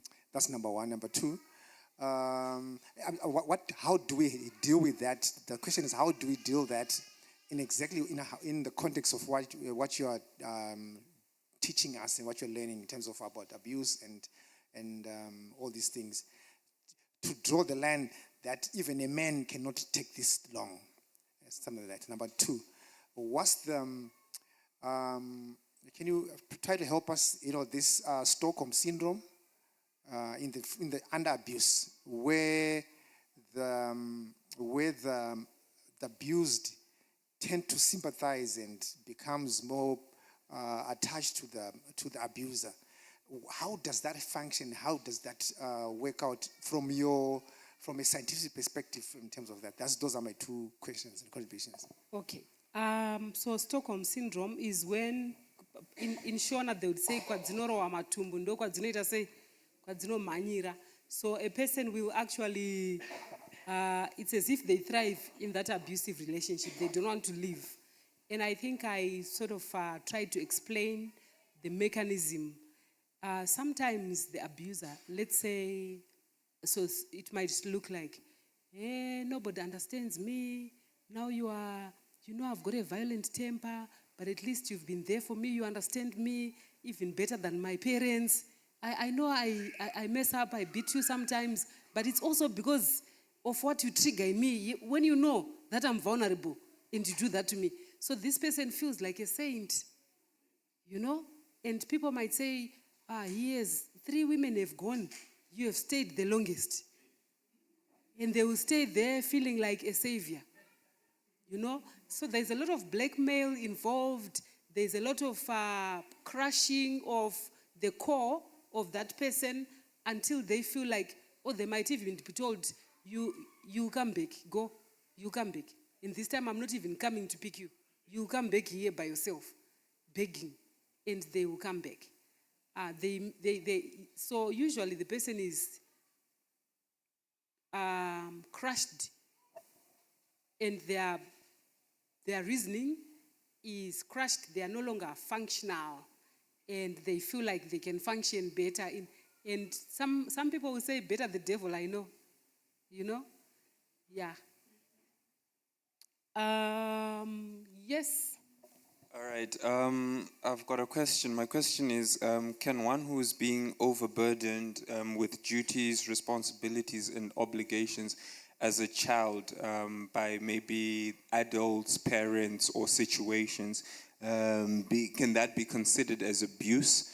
One, and if so, how best can we deal with it and resolve that problem? Okay, thank you. Being overburdened with responsibilities, a child has, whatever responsibilities, they have got to be age appropriate, right? There are things that a 5-year-old can do, 7-year-old can do, 10-year-old, 15, etc. If those demands are not age appropriate, and if I'm assuming the child is not coping, definitely there is a problem. And how do we deal with it? It really depends on what the situation is, whose child is it, who is there to support the child, what facilities, what resources are there to support. Sometimes people anonymously reach out to Childline where you can see that this child is being abused or neglected, etc. So to address some children who feel like, oh, my dad is not there for me, he never attends sports, when dad has to be making money to pay fees, usually it takes the meeting of minds to help the child to understand. And it then resolves the expectations, for the child and for the children. Let me round off by saying adverse childhood experiences, the different kinds of traumas, they disrupt how the brain is wired, and they cause a lot of social, emotional, cognitive impairment. But I didn't know, I have found there is evidence that shocking around what adverse childhood experiences have, the impact that they have. Big studies were done, 2 studies that I'll refer to. One of them included 17,000 participants who had experienced different childhood life events and how they turned out to be, right? And then the other study was in Canada, where pregnant mothers, Canada is extremely cold. And so there was a power problem for 40 days. And they followed up 250 families of children whose mothers were pregnant during that time. And they were traumatized because of the harsh outside environment, not even emotional. And these are some of the findings. So actually in the health sector, when you are looking at some of these things, you assess for what are called the ACEs, adverse childhood experiences, a lot of which we've been talking about. And they have been linked to different kinds of health conditions. At the lower level, there is alcohol consumption, then obesity, metabolic syndrome, tobacco smoking, and as I'm speaking, the numbers are growing who are affected. They have a history of an adverse childhood experience, and a lot of them are found having these conditions. Inflammation, illicit drug use, and sexually transmitted diseases, right? So what we are saying is you follow up people who have experienced these, and then you can follow them up in a longitudinal study from when they experience this to see how they fare in life, or you can take a cohort, people who have STIs, and then establish that they have had adverse childhood experiences. Does that make sense? So this is actually a very scientific study which includes even physical examination, etc. What I found shocking was the health conditions that are associated with that. There's diabetes, there's stroke, there's suicide, then there's chronic lower respiratory disease, there's cancer and heart diseases. Guys, so sometimes staying in an environment that is not conducive because you want to save your children, your immune system becomes low. If a workplace is very stressful, your immune system becomes low and you are prone to even, simple health conditions. Munofane cancer, muchitindira kufira vana, mova mafa, literally, if there is something, if this person feels good, this workplace is not healthy, it's affecting them. I'm quite sure asmuna arikupenga arikungobva asina asiri kunotsvaga zvimwe handiti. You are saying, Vamachando usually says there is a time when ambition needs to give way to reality. Otherwise you die stuck because you want to be brave. Better be brave elsewhere. Pack your bags and start afresh. Okay. There are some things that are protective. A supportive family environment and social networks is very useful. Concrete support for basic needs. Usually when people don't have the basics, food, accommodation, safety, etc., the problems becomes worse.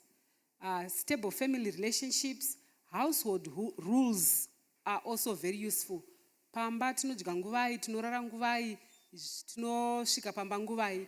Those seemingly simple things are very useful for stability, emotional stability. Parental employment, parental education, adequate housing, these things are useful, and access to health. Okay. What can we do as a church? Let's listen with love and patience. Let's not judge. Let's validate emotions. If someone is feeling what they are feeling, we have no right to say, no, you should not feel this way. We say, you are feeling this way. It must be difficult. Then what needs to happen for you to feel differently, right? Because you cannot say you can't feel this way when you've never been in that spot. Do you know that even if you are from the same family and seemingly same environment, you are not the same people?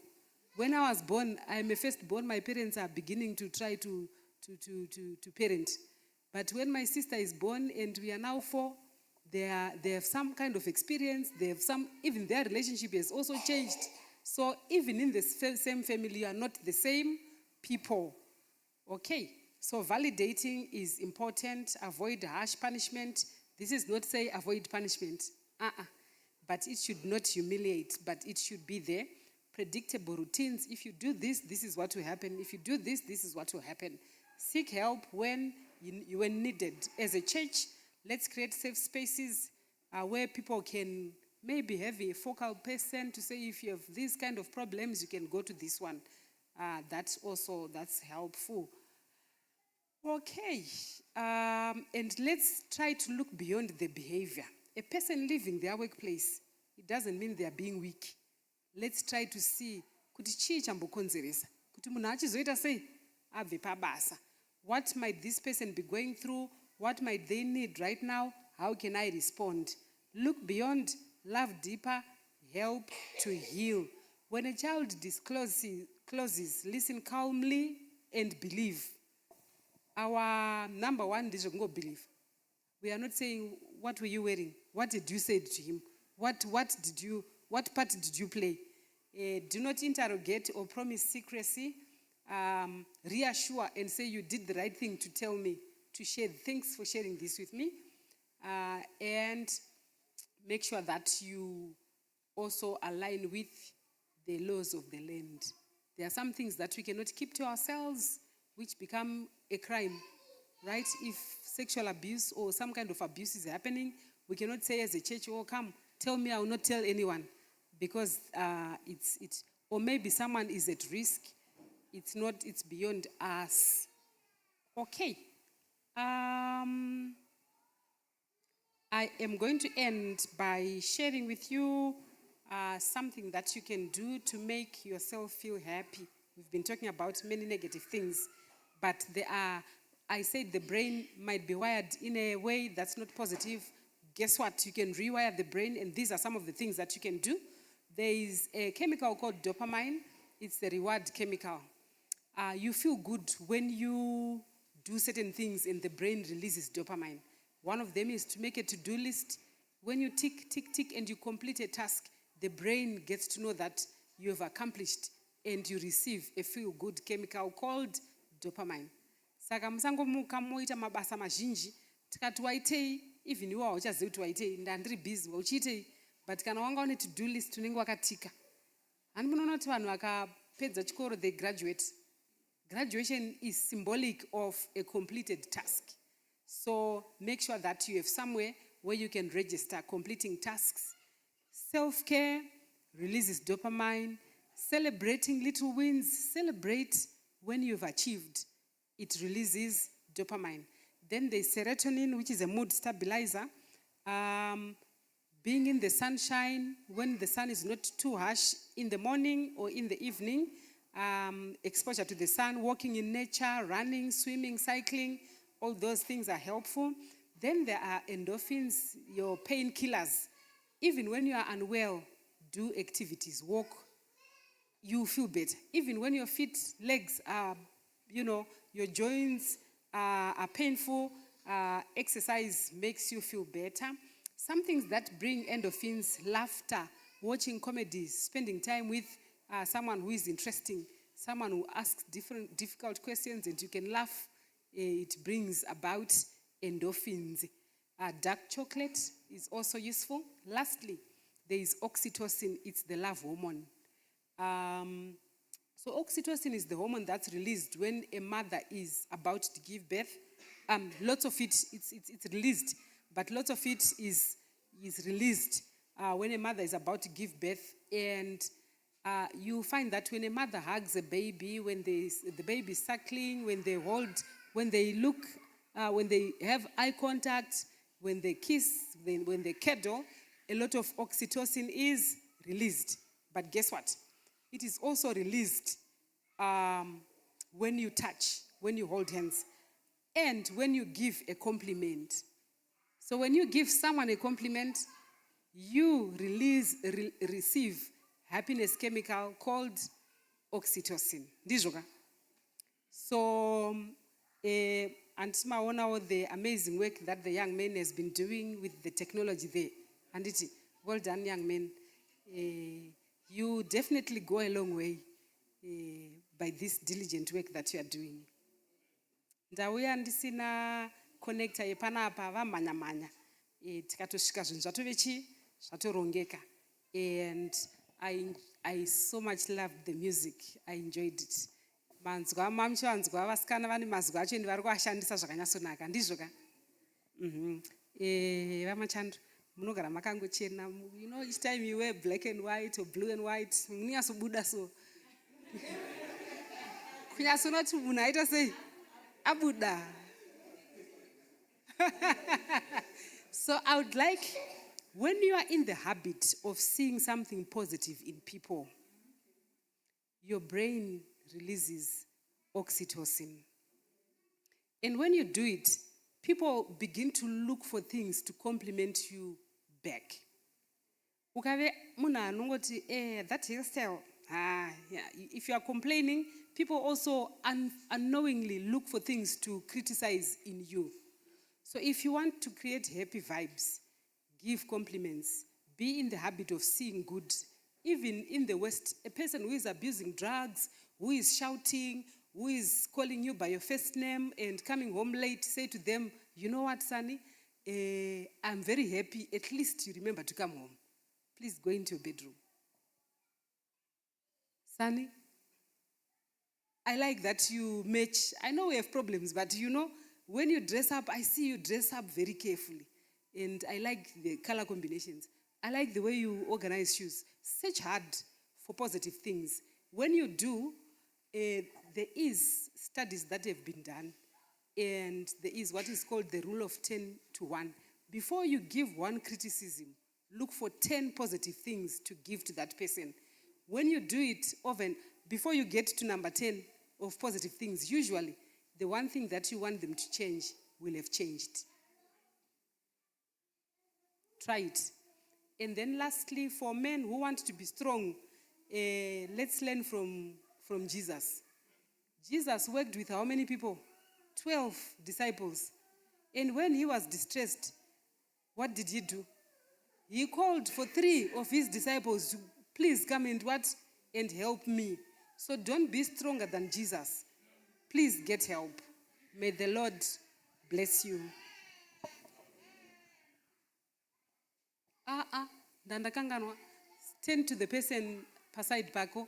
Find something positive to say.